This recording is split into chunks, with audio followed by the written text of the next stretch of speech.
boy in Michigan on a farm in World War II. And for me, I remember, be quiet, we're trying to listen to a fellow named Gabriel Heater on the radio who was a war correspondent who was in Germany. And so we had this little squeaky, screechy radio signal from Germany where he was talking about the war. For me personally, uh, we did savings bonds. He doesn't know how to do that. We Don't either. we had savings bonds that we were sold in school. We brought our nickels and dimes to school, and we they gave us stamps, and we put them in a book. And everybody that was school was just went on pretty much as it was, but we had um, rationing, where there were rationing. So we had a lot of rationing, but that didn't affect me so much or my family on the farm because we were growing things for the war. The wheat and the corn was a huge commodity for the military. So, uh, in fact, we didn't feed the cows that. We fed the cows beans that we cooked in something similar to a slow pressure cooker arrangement that made the beans into bean soup, and that's what we fed the cattle. Uh, if you lived in town and you didn't live on a farm, for agriculture, we got the gas, as much gas as we could use. But in town, they had to go with their ration card and go to the gas station and get gas. You couldn't buy butter. I'm going to ask Grandma here what else she can name right off the top of her head. There were a lot of things. A lot of things that were rationed. And if you're talking about, and clothing was rationed because the rubber shoes. Rubber shoes. What else? Sugar, butter, coffee. They started making margarine during that time to substitute for butter. Margarine being made out of vegetable, as it still is today, but it didn't taste too good, and it had a little yellow pill, and you had to squish it around in a bag to make it look like butter. So actually for me in World War II, it was just a matter of a very, very scary time because we could have very easily lost World War II. Here's a couple of reasons why. This country, radar was invented in Germany by German scientists. And Adolf Hitler thought it was a toy and of no use to him whatsoever. But the Americans picked up on that, and they put it together, and radar played a great part of, was a big issue in the World War II thing for our military, because we could see where we were going and where the Germans were, and they couldn't. And so by the time they picked up on it, it was almost too late. We were well into the war, and the tide was starting to turn. But everybody in the cities, Norfolk, Virginia, all the coastal cities where there were shipyards were busy building warships. People went to work there. Everybody that could work was working in some kind of a plant, making the automobile factories switched to tanks. They were building tanks and parts for other things, and so there was no part of any place that was not involved in the war effort. Women went to work in airplane factories. There's a lot of posters of women, and there was a big iconic deal about a poster, Rosie the Riveter, ladies who were putting rivets and putting ships and planes together for the military. I have a lot of memories of World War II, and it's funny because I remember I don't remember when we engaged in the European one, but I remember very well when the Japs attacked Pearl Harbor. And I was in second grade, and my parents were very upset about it. And my reaction to that was, well, if we're going to be at war with the Japs, where are our toys going to come from? Because everything we had back then was made in Japan. Well, my parents had to talk to me about war and what I should be concerned about, and it wasn't toys. My uncle quit high school, and he joined Um, the mood was very, very patriotic. All the young men wanted to fight for their country. They were enlisting left and right. My dad was drafted, and we were all so afraid he was going, and he was like, he was happy. He was going to go to war and fight for the country. And I and my mother and my brothers, we didn't want him to go. But he was happy to go. He wanted to serve his country.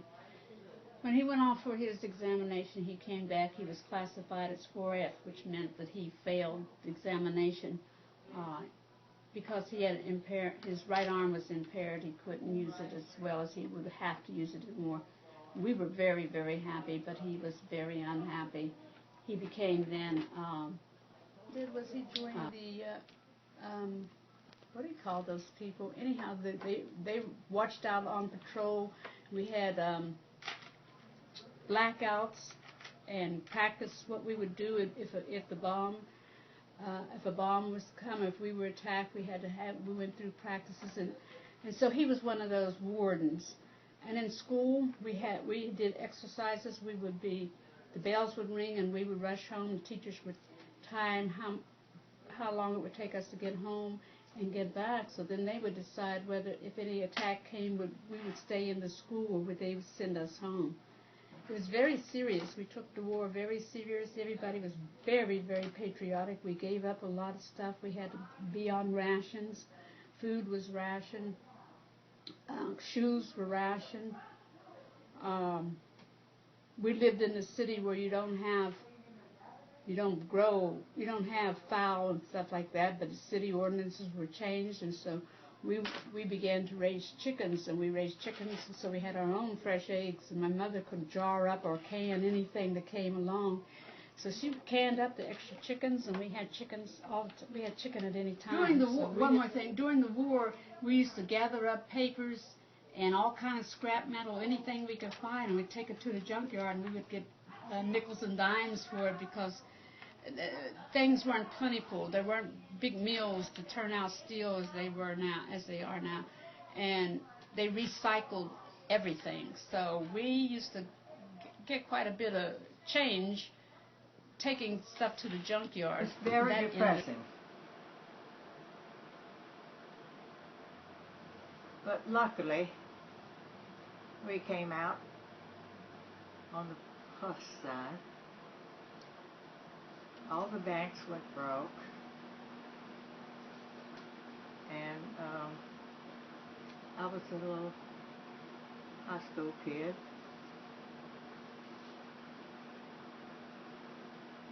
And I walked downtown to go to the bank to get my $5 out. We didn't even have much money in the bank, but every little bit counted, and the bank doors were closed. So that shut us all out. So I took off to Camp Shelby to work at the PX. My dad was a barber at that time, and he was working down at Camp Shelby. And my boyfriend was also down at Camp Shelby. Now, where's Camp Shelby? It's in Hattiesburg, Mississippi. And it was quite a large base down there. But my dad sent me the money to come down on so I could get married to my boyfriend in Miami. My husband-to-be was transferred to Camp Miami Beach to train for Army Air Force instead of the Army. And of course we traveled an awful lot during that time. Rather, I did most of the traveling, and every time he moved to a different base or anything, I would have to go home and get a job, work, so I could get enough money to go back on. And he would let me know when he was stationed at the next place, and I would go there. We went from Hattiesburg to Madison, Wisconsin, Everett, Washington, and different places over the U.S. Ended up in Asheville, North Carolina, where he's stationed the rest of the time at the Army Air Base. That was headquarters, and he taught instrument flying for planes. Well, actually, I was working in Chicago at the time when World War II was in. And for the people that were there in Chicago, we had a lot of fun. I mean, it was a fun time, really, it was. Of course, we had on the pier, there was the Navy had their stuff. There was a Klein Electrical School where a lot of soldiers went. There were always plenty of men around. And good-looking, handsome men. Yeah. Well, what were you working as? I was working in the war plant. I did work in show business before that, but I went into the war plant. I quit then. Went to work on the war plants. That's what I was doing. War is never good, so, you know, you can't say anything much good about it, you know. We had to protect our country, you know. We got attacked first, and then we ended up having to protect our country. And it wasn't very nice, which no war is nice. But we were supposed to be the winners of it. I don't know what we won, but freedom, I guess. We're supposed to.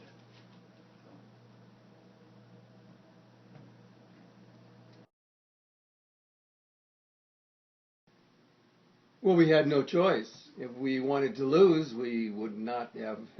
Everybody was excited about going to war. Kids graduated from high school. They didn't graduate from high school. They jumped into the military effort because if we'd lost, there wouldn't have been. Germany would have destroyed this country. In fact, we would rather fight it over there than over here. So that was a lot of the reasons that the war was fought in Europe rather than in the United States. And we really didn't get into it with the Japanese side of the thing. The Japanese really thought that Germany was going to win. So for that reason, they kind of joined with the Germans. Well, they kind of snuck up on us in Pearl Harbor, and that really made us jump in even more. Now we had a two-pronged war, one with the Germans and one with the Japanese. And we fought our way through the European one, and you know how we already solved the Japan one, I think. We dropped 2 atomic bombs and they capitulated. Well, as I said before, I was upset because we wouldn't be getting our toys from Japan, and I don't remember when we joined for Europe, the European theater. But after I knew what war was and what the possibilities if we lost, I was happy that that our boys were over there fighting the war and keeping us safe at home. Well, we done what we were supposed to do, you know, keep our country's freedom. And open for, you know, anybody that's interested to come here, their own good. And of course, we're helping a lot of countries today too from being free. And I always say the ones that are coming in now, they ought to be thankful that this country is available for them, you know, freedom. So, take it from there. I was against it, definitely. But, I mean, I don't know why they couldn't get out of it. There was nothing else they could do that I could see. You know, my cousins over in Italy, now they really suffered during the Second World War. But here in the United States, we... So why were you against joining the war? Well, I just don't like the idea of guys going out and getting themselves killed. Every day, that's part of my prayers. Bring our men home. He was a German enemy, and he was like one of the other, I call them big shots, wanted to get ahead of everybody else and all their money. He was a German. And my grandfather came from Germany. But he didn't act like that. Most of your rulers and everything are looking for the top title as well as all the money. Napoleon was one of the evilest men on earth. He was ambitious. He wanted to rule all of Europe, but he didn't want the people that were there to be there. He wanted to rule only a certain type of persons. He wanted to eliminate anything that wasn't perfect in his eyesight. He wanted to eliminate Jews, homosexuals, gypsies. And he bred people. He would breed men and women to produce blonde, blue-eyed people. He was totally evil. He was the same thing as Hitler. You know, he got where he was from. He was smart, but then he got into the war part. That was his whole ambition, I guess. That's all I know about him. You know, he just got greedy as far as wanting to have other countries besides his own. And it didn't pay off in the end, did it? Hirohito was the emperor of Japan, and I think my understanding is that he was just kind of led into the war because he figured the United States was going to lose all of Europe, and he'd better get on the right side of the fence. And Japan, of course, was a country with an emperor. It was not a democracy of any kind, and I think he thought that he could, he wouldn't be with the winning team, and it turned out that he wasn't. And of course, he lived to sign the surrender papers on a warship out in the Pacific someplace, and he also was still the emperor. But before that, before the war, the emperors had always been godlike. And now they've decided they could be human beings. And Japan to this day still has an emperor, but they have a democratic form of government. After the war, it took a while for them to get straightened out because they didn't. The parents of people that were in service got if they were dependent on that family, they got $50 a month. Oh, goodness. That's what I got to live on. The other was what I made. The soldiers' wives, and they all had to work, or either they. But there was work for everybody. It wasn't for everybody, and cars were almost an impossibility to get. What was it like after the war was over? I immediately came to Florida because those winters in Chicago are awful cold. I came to live in Lake Worth, and here I am. I went to work for the telephone company, Southern Bell it was then. Right after the war, it was very hard for us to get any kind of jobs back. They were few and far between for a while. So you had to bounce around at different jobs till you found out, what you do. But as the economy picked up, jobs became more available. And we're right back in our free country, so I can't complain. After the war, I became very aware of what was going on in the world. Before, the countries stayed to themselves. After the war, the United States became a player in the world situation. We were helping reconstruct Europe. We were being friendly with the Japanese and helping them reconstruct, which I didn't understand as a kid. But we were making allies. I understand that much now. It was allies outside the United States. We couldn't be an isolationist anymore. The guys that came home from the service, they had a lot of benefits, and I'm glad for that. They had the GI Bill of Rights, and people could go to school, college that weren't able to go. They could learn trades, and it was paid for. And I think we treated our veterans better then than we do now. Life to me, as a kid, it improved. I didn't have to wear cardboard in my shoes. We had plenty of rubber. We could buy shoes with rubber soles, and the food wasn't rationed anymore. That is much I can understand. Now, the older people may have more understanding about life before and after, but for me, it was that the food wasn't rationed anymore. The people coming back from the service could go to school and get trades and get paid for it. And my uncle came home from the Pacific. That's what life was afterwards. In Michigan, after the war, on a farm, and the whole economy took a huge jump because suddenly we had not had any appliances, cars, or TVs or anything during the war. Very few things were available to buy. So after the war, certainly cars started to be built. During the war, the automobile factories were building airplanes and tanks. So suddenly we had new cars. There were no cars between roughly 1939 and 1950. So we started to have new things, and lots of new stoves and refrigerators and cars, and all the soldier boys came home from the service and went to college on the GI Bill and bought houses, and huge subdivisions went up to house them, and the good times were really rolling for a good long time after the war, probably clear up.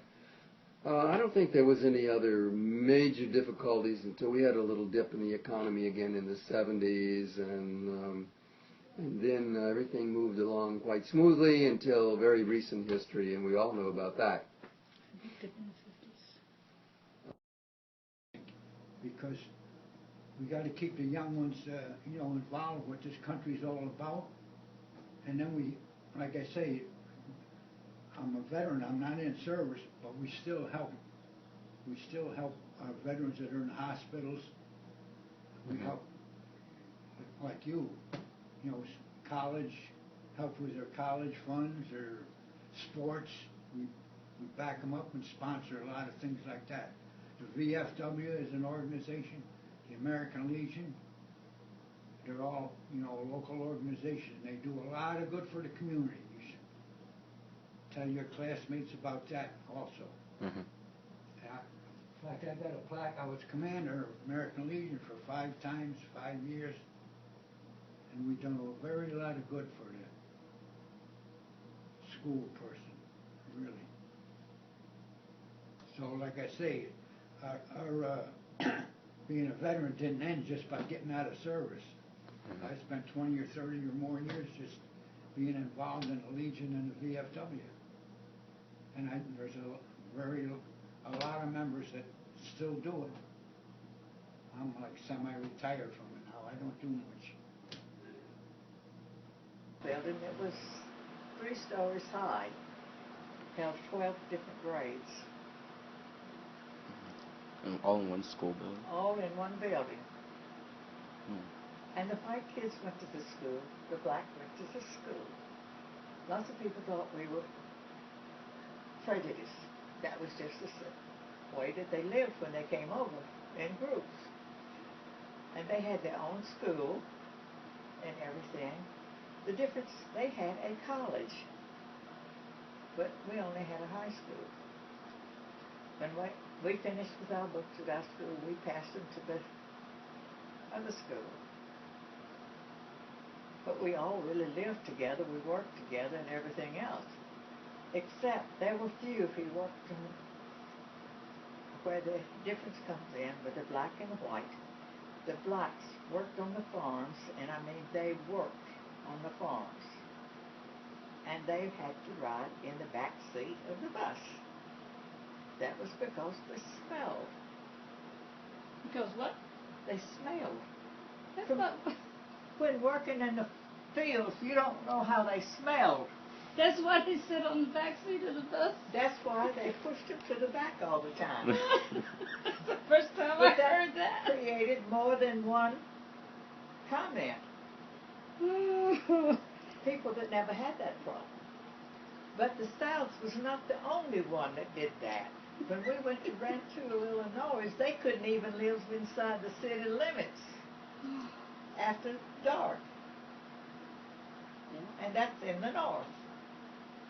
But the South, they give the South the credit because they were all farmers down here. Everybody in this country, the common everyday person, didn't know much about the concentration camps. I'm sure that there were government officials knew that the Jews were being rounded up and hauled away, and the homosexuals and anybody else that didn't look quite right. But we didn't know quite where they were going. There were people who fled to free countries around Germany while there was still the opportunity early on, who pretty well let us know. But I think the governments all knew. But I don't think that I heard much about concentration camps until after the war was over. Mm-hmm. And by then we had seen the horrible results of that kind of activity. My husband was in the D-Day invasion in England. Oh. Yeah. He was in that invasion. He lost a buddy there. But he came through it fine. The only thing was he found another woman over there. I got a Dear John letter, you know. Yes. And this is like a movie. And so anyway, he wrote and wanted a divorce. I said, okay. So I got a divorce because he asked for it. And he brought her over here. She had a boyfriend here all the time. She just used him to come to this country. Oh, so that was another. And he wrote to me, you know, a divorce. I got a Dear John letter. I mean, admonitory to that. Television was well on its way, was invented. NBC in Chicago was broadcasting television in 1939. But when the war came along, it was put on the shelf. And so it sat there until the early 50s, when suddenly we were able to have technology available in the United States again, and suddenly television popped up on the scene, and all kinds of aluminum goods came on the shelves in the stores. Aluminum foil was not heard of until after the war. Plastic goods were very, very limited before the war.